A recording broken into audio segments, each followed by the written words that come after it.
Alors, bonsoir. Bienvenue à la séance ordinaire du Conseil municipal de Pointe-Calumet du 8 septembre 2020. Sont présents ce soir M. Serge Bédard du district 1. Présent, madame. Mme Vicky Cloutier du district 3. Bonsoir.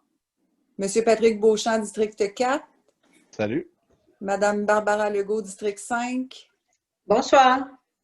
M. Tony Victor, district 6. Bonsoir. Ainsi que Mme Linda Binette, directrice DG adjointe de la municipalité de Pointe-Calumet. Bonsoir. Donc, on va commencer ce soir avec le point numéro 1, l'adoption de l'ordre du jour. Est-ce qu'on a un proposeur? Je vais le proposer, madame. Un appuyeur. Je vais l'appuyer. Point numéro 2, l'adoption du procès-verbal du 11 août 2020. Est-ce qu'on a un proposeur? Je vais le proposer. Un appuyeur. Oui, je vais l'appuyer, Tony. Point numéro 3, l'adoption des comptes à payer au 31 août 2020. Oui, alors il s'agit d'autoriser le paiement des comptes à payer du fonds d'administration présenté sur la liste établie au 31 août 2020 au montant de 63 380,96 $. Les dépenses inscrites à la liste des paiements du 31 août 2020 au montant de 502 532,20 $, incluant les dépenses autorisées en vertu du règlement 405-02, sont approuvées. Est-ce qu'on a un proposeur? Je vais le proposer, madame. Est-ce qu'on a un appuyeur? Je vais appuyer Barbara Legault. Point numéro 4, séance du conseil municipal COVID-19, changement de lieu pour une période indéterminée. Alors, considérant que les séances du conseil peuvent être tenues en présence de citoyens et citoyennes, en conséquence que les séances reprendront en présence du public dès le mois d'octobre 2020.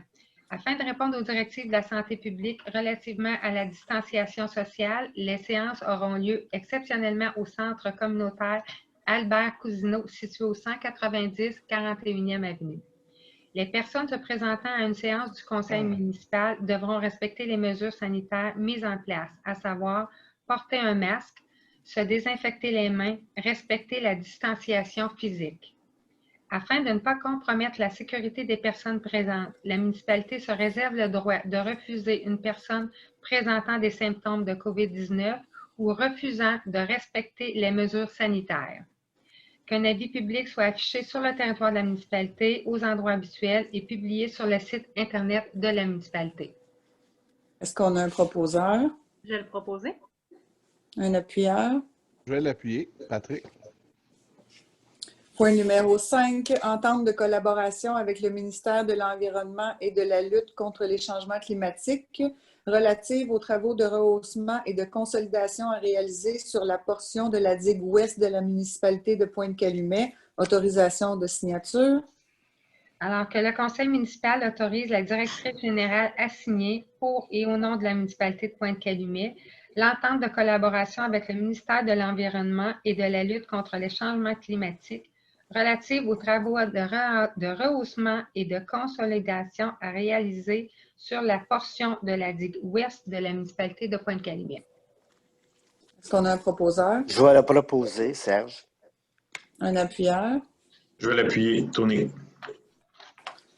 Point numéro 7, achat de pales-planches pour le confortement et le rehaussement des digues l'eau 500, secteur de la Marina et de la digue d'Oka. Adoption. Le point 6 avant le point 7. Oui, pardon.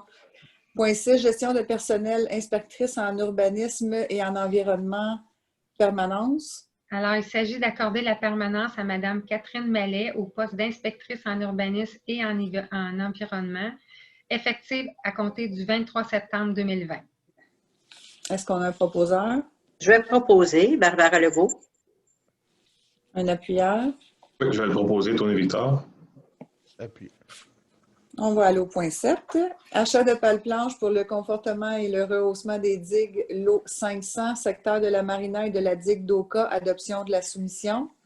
Alors, considérant que la municipalité a demandé des soumissions par appel d'offres publiques dans le cadre de l'achat de pales-planches pour le confortement et le rehaussement des digues, l'eau 500, secteur de la Marina et de la digue d'Oka, considérant que la seule soumission reçue se lit comme suit: Nucar Skyline, 366 687 $.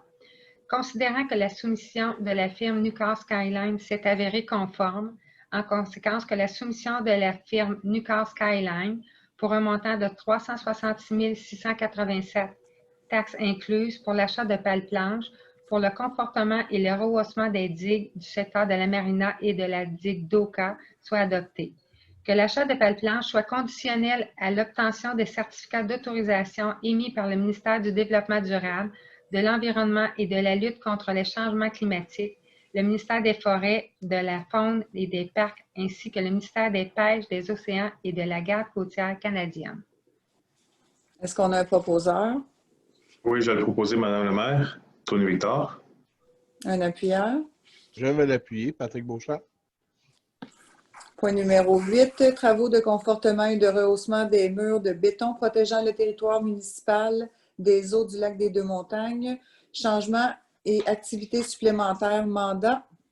Alors, d'accepter la demande de changement datée du 18 août 2020 de la firme WSP Canada Incorporée afin d'effectuer des changements et des activités supplémentaires dans le cadre des travaux de confortement et de rehaussement des murs de béton protégeant le territoire municipal des eaux du lac des Deux-Montagnes pour un montant maximum de 107 854 taxes en sus. La présente dépense est assumée en partie par le règlement d'emprunt 492-19 ainsi que par les subventions accordées. Est-ce qu'on a un proposeur? Oui, je vais le proposer. Un appuyeur? Je vais l'appuyer.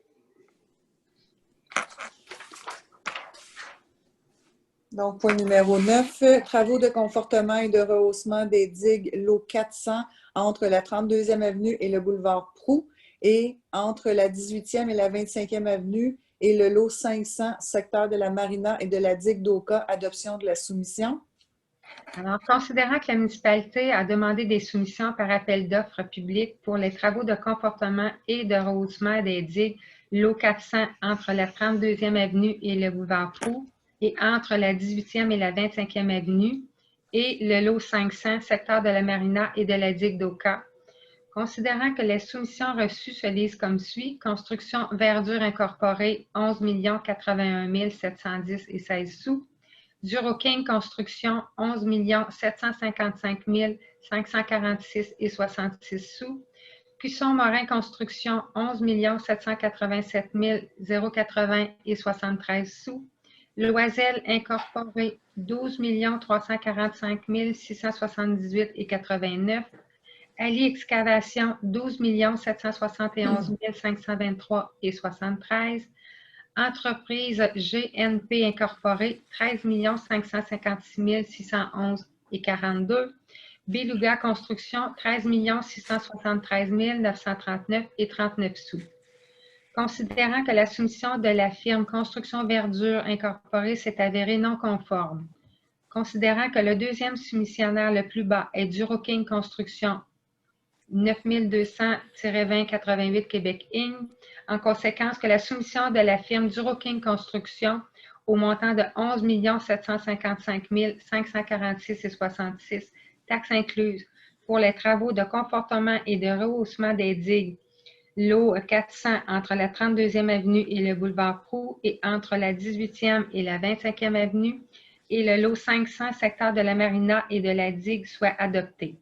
Que les travaux de confortement et de rehaussement des digues soient conditionnels à l'obtention des certificats d'autorisation émis par le ministère du Développement durable, de l'Environnement et de la lutte contre les changements climatiques, le ministère des Forêts, de la Faune et des Parcs, ainsi que le ministère des Pêches, des Océans et de la Garde côtière canadienne.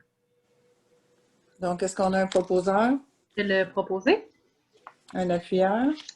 Je vais appuyer. Barbara. Point numéro 10, travaux de confortement et de rehaussement des digues entre la 13e et la 18e avenue et de la 25e avenue. Décompte progressif numéro 5, autorisation de paiement. Alors, d'autoriser le paiement au montant de 243 801 et 91 taxes incluses à la firme Sanexan Services environnementaux incorporés, lequel représente le décompte progressif numéro 5 dans le cadre de travaux de confortement et de rehaussement des digues entre la 13e et la 18e avenue et de la 25e avenue. La présente dépense est assumée en partie par le règlement d'emprunt 492-19 ainsi que par les subventions accordées. Est-ce qu'on a un proposeur? Je vais le proposer, Serge. Un appuyeur.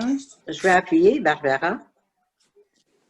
Point numéro 11, réaménagement de l'intersection de la montée de la baie et du boulevard de la Chapelle, adoption de la soumission.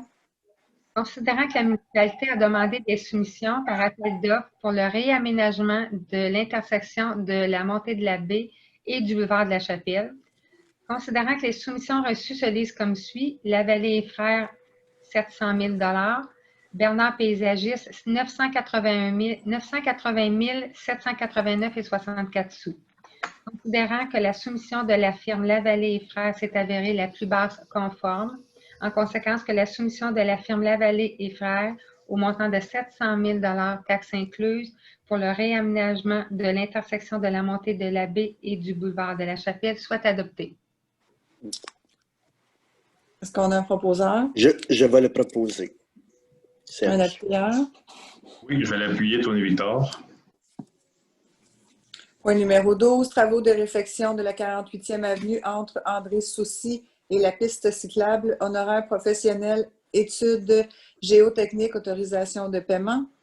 Alors, il faut autoriser le paiement au montant de 8 508,15 taxes incluses à la firme Calilab Inspection, lequel représente les honoraires professionnels pour l'étude géotechnique dans le cadre des travaux de réfection de la 48e avenue entre la rue André-Soucy et la piste cyclable. La présente dépense est assumée par un règlement d'emprunt dans le cadre du programme de travaux TSCQ 2019-2023 afin d'atteindre le seuil minimum d'immobilisation en infrastructure municipale. Est-ce qu'on a un appuyeur? Je vais le proposer. Est-ce qu'on a un appuyeur? Je vais appuyer. Donc, point numéro 13, comité consultatif d'urbanisme 1908-20, adoption du procès-verbal. Alors, il faut adopter le procès-verbal de l'Assemblée du comité consultatif d'urbanisme tenu le 19 août 2020. Est-ce qu'on a un proposeur? Je vais le proposer. Un appuyeur. Je vais l'appuyer. Point 14, dérogation mineure numéro 2020-002, approbation. Alors, les membres du Conseil prennent connaissance de la demande de dérogation mineure 2020-02 soumise comme suit. La demande de dérogation mineure a pour effet de régulariser la marge avant du bâtiment principal afin d'autoriser une marge avant de 3,70 mètres plutôt que de 4,5 mètres, et ce, afin de rendre le tout conforme. Alors, il est proposé que la demande de dérogation mineure 2020-02 soit approuvée. Est-ce qu'on a un proposeur? Je vais le proposer, Serge. Un appuyeur. Je vais l'appuyer, Tony Victor. Point 15, avis de motion et dépôt projet de règlement 392-0320, modifiant le règlement sur les dérogations mineures numéro 392-99 afin de réviser les dispositions pouvant faire l'objet d'une demande de dérogation mineure. Un avis de motion est donné par le conseiller, M. Tony Victor. Oui, qu'à une session du Conseil subséquente, il sera adopté un règlement modifiant le règlement sur les dérogations mineures, numéro 392-99, afin de réviser les dispositions pouvant faire l'objet d'une demande de dérogation mineure. La directrice générale adjointe et trésorière dépose le projet de règlement modifiant le règlement sur les dérogations mineures afin de réviser les dispositions pouvant faire l'objet d'une demande de dérogation mineure. Donc, j'ai compris que M. Victor donnait l'avis de motion. Point numéro 16, adoption règlement 308-73-20, modifiant le règlement de zonage numéro 308-91 afin de modifier la grille des normes et usages de la zone R-1-204. Alors, attendu que le second projet de règlement 308-73-20 a été soumis à l'approbation des personnes habiles à voter, conformément à la loi sur les élections et les référendums dans les municipalités, attendu qu'aucune demande n'a été reçue à l'égard du dit second projet de règlement, En conséquence que le règlement 308-73-20, modifiant le règlement de zonage numéro 308-91 afin de modifier la grille des normes et usages de la zone R1-204 soit adopté sans changement. Est-ce qu'on a un proposeur? Je vais le proposer, Patrick. Un appuyeur? Je vais le proposer, Serge. Point 17, avis de motion règlement numéro 308-74-20, amendant le règlement de zonage numéro 308-91 afin de modifier la délimitation de la zone R-1-229 au détriment de la zone RX-226 afin d'y inclure les lots 2 127 639 et 3 604 923. Alors, un avis de motion est donné qu'à une session du Conseil subséquente, il sera adopté un règlement amendant le règlement de zonage numéro 308-91 afin de modifier la délimitation de la zone R1-229 au détriment de la zone RX-226 afin d'y inclure les lots 2 127 639 et 3 604 923. Donc, est-ce qu'on a un conseiller qui veut donner l'avis de motion? Serge, il faut donner l'avis. Donc, point numéro 18, adoption projet de règlement 308-74-20, amendant le règlement de zonage numéro 308-91 afin de modifier la délimitation de la zone R1-229 au détriment de la zone RX-226 afin d'y inclure les lots 2 127 639 et 3 604 923. Alors, attendu qu'une copie du présent règlement a été remise aux membres du Conseil au plus tard 2 jours juridiques avant la présente séance, que tous les membres présents déclarent avoir lu le projet de règlement et qu'ils renoncent à sa lecture. En conséquence, que le projet de règlement 308-74-20, modifiant le règlement de zonage 308-91, soit adopté. De remplacer la tenue de l'Assemblée publique de consultation du dit projet de règlement par une consultation écrite de 15 jours, annoncée au préalable par un avis public tel que prévu à l'arrêté ministériel 2020-049 du 4 juillet 2020. Est-ce qu'on a un proposeur? Je vais le proposer, Serge. Un appuyeur? Je vais l'appuyer, Patrick. Point numéro 19, adoption règlement numéro 380-63-20, amendant le règlement 380-97 concernant la circulation et le stationnement. Attendu que les membres du Conseil reconnaissent avoir reçu copie du règlement dans les délais impartis, qu'ils déclarent l'avoir lu et par conséquent renoncent à sa lecture. Attendu que lors de la séance ordinaire du 11 août 2020, il y a eu avis de motion et dépôt du projet de règlement 380-63-20, amendant le règlement 380-97 concernant la circulation et le stationnement. Attendu qu'il a été fait mention de l'objet et de la portée de ce règlement, qu'en conséquence, le règlement 380-63-20, amendant le règlement 380-97 concernant la circulation et le stationnement, soit adopté. Est-ce qu'on a un proposeur? Oui, je vais le proposer. Toi, Victor. Est-ce qu'on a un appuyeur? Je vais l'appuyer, Patrick. Donc, on avait, au point 20, on n'avait pas de questions pour la séance de ce mois-ci. Est-ce qu'un conseiller avait de la communication? Pas du tout. Moi, la seule communication que je pourrais donner, Serge, j'ai hâte de voir le monde qui vient nous rencontrer. Oui. C'est la seule chose que moi, j'ai hâte, là. Fait que si les gens ils veulent nous voir, soyons patients et on vous attend. Merci beaucoup. Au mois prochain. J'espère. Donc, on va lever la séance. Est-ce qu'on a un proposeur? Ah! Bonne Je vais question. le proposer. Ben, je vais l'appuyer, moi. Hein? Appuyer. Donc, je vous souhaite une belle soirée à vous tous. Merci beaucoup. Merci. Bonne soirée. Merci. Bonne soirée.